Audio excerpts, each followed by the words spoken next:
Señor Lucas, ¿cómo estás? ¿Qué tal? Buen día, Antonio. ¿Cómo andas? Bienvenido. No, por favor, Sí, gracias.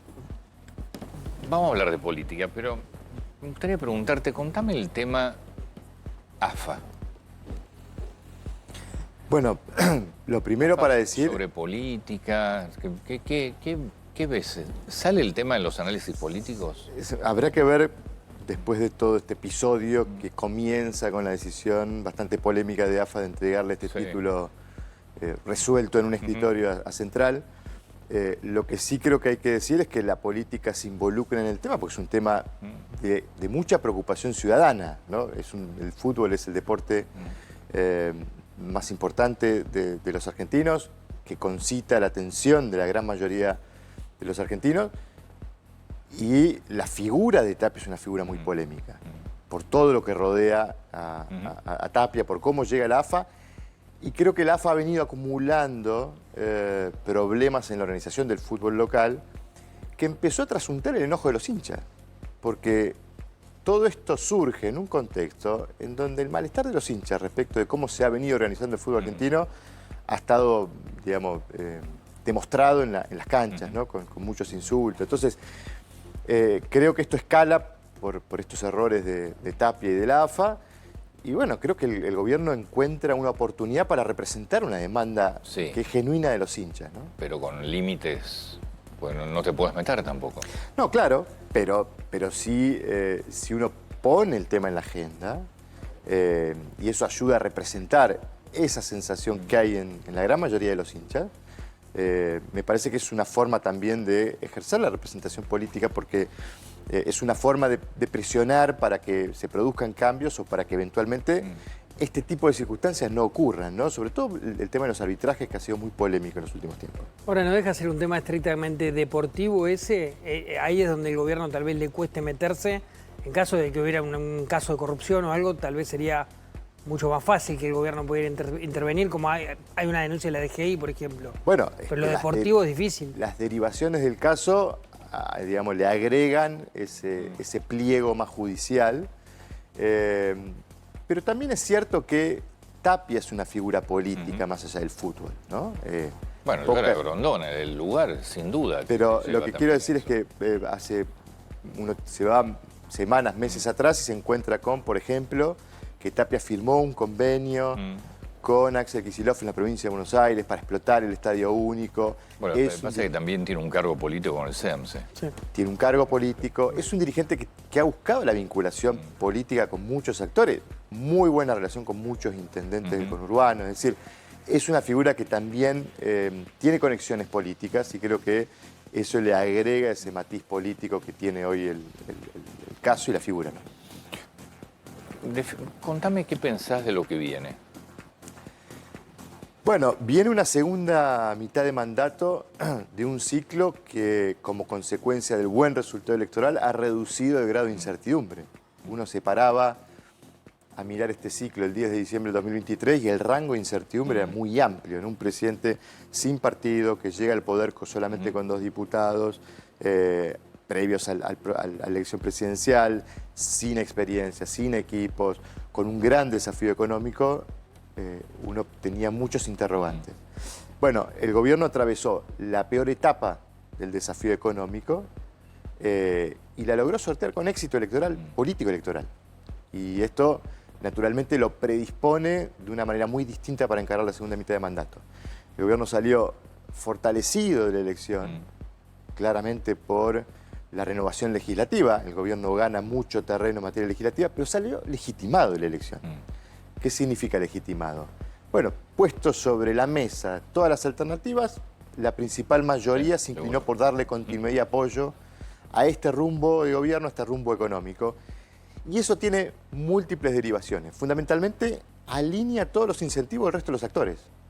¿Qué es lo que creo que estamos viendo hoy en el Congreso? Todo este movimiento que se está dando en el Congreso de actores que repliegan las banderas de confrontación y levantan las banderas de diálogo y cooperación. Bueno, es lo que presenta una oportunidad distinta para este gobierno, para algo que este gobierno no pudo hacer demasiado en esta primera mitad de mandato, que es tomar decisiones. Milei va a ser el presidente, desde el 83 a la actualidad, con la menor productividad legislativa en sus primeros 2 años de mandato.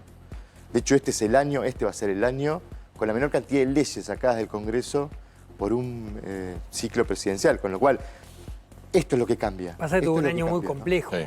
Digo, a nivel legislativo, la verdad, más allá de estar o no de acuerdo con los proyectos puntuales del gobierno, le trabaron absolutamente todo. Porque el gobierno no buscó alianzas y acuerdos Seguro. para encarar el proceso electoral. Eso produjo ese alineamiento de todos los actores en el campo opositor. Bueno, este contexto competitivo que produjo ese desalineamiento de los incentivos de los actores para poder lograr consensos y tomar decisiones, desapareció con el proceso electoral. Ahora inicia otra etapa y viene la misma iteración del mismo juego, porque este proceso lo vamos a ver en 2027. ¿Qué va a hacer la Libertad Avanza con todos estos actores que hoy se muestran abiertos al diálogo? ¿Va a confrontar y los va a empujar al campo opositor o va a buscar acuerdos? Bueno, eso va a definir un poco cómo vamos a llegar al 2027 en materia... La sensación es que va a buscar acuerdos. Sobre todo con los gobernadores, lo digo, porque hoy este proceso de reacomodamiento y realineamiento que estamos viendo de los actores fundamentalmente se da en relación a los gobernadores. ¿Y el peronismo barra kirchnerismo? Bueno, yo digo que el gobierno debería ser también inteligente en saber leer el resultado electoral. ¿En qué sentido? Que ese 40% de apoyo que consiguió el gobierno se compone 2/3 de simpatizantes, Sí, pero 1/3, si se me permite el término, de antipatizantes. sí, está bien. De gente que, más que simpatizar con este gobierno, tienen claro lo que no quiere. ¿Y qué es lo que no quiere? El pasado. Ese pasado que todavía intenta cambiar, que es el pasado vivido hasta el 2023. Y yo creo que el desafío del peronismo es dejar de representar ese pasado. Porque cuando uno mira... ¿Y cómo haces? Bueno, Porque las caras que supone... tenés, primero lo que pusiste en la lista es todo pasado. Es todo pasado. Es que ahí está la clave para mí. Supone la necesidad de encarar un proceso de renovación dirigencial, de regeneración dirigencial, que permita presentar caras que puedan estar ancladas en el futuro y no en el pasado. Sí, que no estén- tenés. Bueno, Pasa que dejaría de ser peroquillerismo eso. no, está Sería- bien. Ya sería otra Pero cosa. no tenés, porque por ejemplo, Kicillof, que es el que tampoco es No, futuro, es pasado. claro, es un gran desafío para Kicillof, porque Kicillof está muy involucrado y muy identificado con esa figura. De hecho, pero digo, para poner en claro la ausencia de voluntad del peronismo de renovarse, a fin del año pasado, ya había pasado la elección 2023, ya Milei gobernaba, el peronismo tenía que renovar autoridades partidarias y quien quedó presidiendo el partido es una de las figuras centrales del gobierno del Frente de Todos, que había gobernado hasta el 10 de diciembre, que era Cristina Fernández de Kirchner. Pero por Entonces, eso vos tenés, Cristina Fernández de Kirchner ni hablar, ¿no? No solo el pasado, sino que corrupción pura. Kicillof es pasado, Massa es pasado. claro, bueno, No tenés uno dirigentes. mira el protagonismo dentro del peronismo y ve a la escena protagonizada por las mismas Exacto. figuras Sí. que creo que anclan al peronismo con ese pasado que la gente quiere cambiar. Porque, y es más, yo diría, la gente quiere seguir cambiando.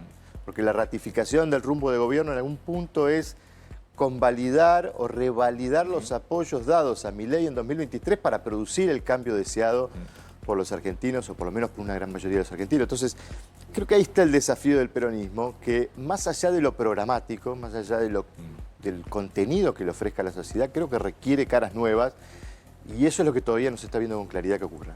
Tiene que ver también con una cuestión de... Puede haber éxito en el peronismo y el kirchnerismo, en una fuerza opositora, siempre y cuando al gobierno le termine yendo mal. Sí, claro. Porque digo, si más o menos los valores, diferentes valores de la economía, especialmente, están estándar o se mantienen alineados, Sí, ¿hay claro. alguna opción para algo diferente o que pueda tener éxito electoral? Sé que la teoría política denomina el comportamiento electoral como preferencia. Y creo que es una mejor forma de describirlo, denominarlo, porque en última instancia lo que uno hace cuando va a votar es Sí, determinar sí, claro. una preferencia. O sea, prefiero esto a lo otro que se me está ofreciendo. Entonces, siempre lo otro o lo alternativo está presente en la evaluación y el análisis de la decisión de apoyar o acompañar un proceso o pedir un cambio. Entonces, en la medida en que lo alternativo no luzca más que lo que ofrece Milei, Milei va a tener ventaja competitiva, ¿no? Y ahí, yo digo, depende también mucho de cómo le vaya a Milei. Por ahora Milei creo que ha ofrecido a la ciudadanía indicadores que dan cuenta de que el proceso de corrección económica está avanzando y ahí fundamentalmente aparece la desinflación como un indicador muy difícil de discutir, ¿no? Porque es muy evidente, pero muy viste que claro igual y era la somos- principal preocupación. Somos una sociedad que se acostumbra rápido a algunas cosas. ¿Sí? Dentro de 2 meses ya la baja de la inflación Te van a pedir más. no va a ser un activo. Está claro, es más, hasta podría uno sospechar o interpretar que este acompañamiento electoral de medio término estuvo asociado a ese éxito. Seguro. Bueno, ahora quiero lo Claro, otro. ahora ¿Qué es lo otra cosa. otro? Bueno, que la gente empieza a visualizar que ese ordenamiento macroeconómico que el gobierno muestra y luce con algunos datos estadísticos, bueno, empieza a traslucir al metro cuadrado, al bolsillo. Y ahí yo veo dos grandes desafíos para el gobierno. Uno en materia de ingresos. Estamos viendo recuperación de los salarios reales, muy heterogénea, pero un proceso de recuperación que no se vislumbra en materia de ingreso disponible. Que no, Es porque decir, te cambió el abanico de consumo. eso la gente todavía no lo siente. Y lo otro que creo que es algo que venimos discutiendo sobre todo en estas últimas semanas, que es en qué punto o en qué momento este proceso económico empieza a crear empleo más que destruir. Porque todavía vemos un proceso que destruyó más de lo que creó empleo, sobre todo empleo privado, digo que es el empleo que uno genuinamente demanda. Bueno, hay que ver si en esta segunda mitad de mandato esos dos desafíos son atendidos. Mejorar los ingresos de los argentinos y generar empleo de calidad. Te hago una última pregunta. ¿Qué crees que puede pasar con presupuesto, reforma laboral y reforma tributaria? Bueno, las chances de poder avanzar son concretas por toda esta recomposición, Sí. que no solo por el refortalecimiento del oficialismo en el Congreso, ha quedado más cerca de poder sacar leyes, sino porque hay mucho voto disponible, mucho apoyo disponible para negociar y acordar y sacar esas leyes.